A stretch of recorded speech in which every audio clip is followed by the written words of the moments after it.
Hi friends, ఇంకో ఆవును మేపనికి వచ్చిన. ఆడ మేస్తుంది, కనబడుతుందా? ఇక్కడైతే వెళ్తురు బాగుంది, అసలు ఏం కనబడతలే. ఇలా నేను అమెరికాకి పోతా అంటే ఎవరున్నారు అక్క అని కామెంట్ పెట్టారు నాకు. మా బిడ్డే మా అల్లుడు ఉండు. అయితే పోతా, అట్లా అట్లా చూసేసి వస్తా. ఓయ్ ఆగా, ఇంత గడ్డి పెట్టుకొని ఉరుకుతూనే ఉంటుంది. ఇంకా చిన్నగా ఉన్నప్పటి నుంచి అమ్మమ్మ గొర్రెలు మేపేయడమే. అమ్మమ్మ తరన గొర్రెలు మేపిస్తారు. అమ్మగారు వాళ్ళు ఆవులు గొర్రెలు మేపించారు. అత్తగారు ఇంటికి వస్తే బర్లే. చివరికి మా మోడు కూడా ఆవునే పెట్టిండు. ఇక నాకు ఇవి చూసుకొని చూసుకొని బెజారు వస్తుంది. అట్లా అమెరికాకి పోయి ఆడ కూడా మస్తు పైసలు వస్తాయంట. ఒక ఆవును పెట్టుకొని పాలు అమ్మితే బాగుంటుండే కదా, మంచిగా ఉంటుండే ఆడ.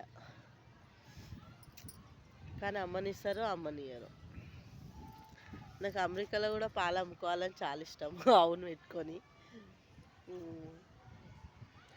ఓకే ఫ్రెండ్స్, పోయేటరోజు చెప్తా ఫ్రెండ్స్, ఇప్పుడు కాదు, 7-8 నెలలు అయినాక నేను పోతున్నా అమెరికా, అప్పుడు చెప్తా.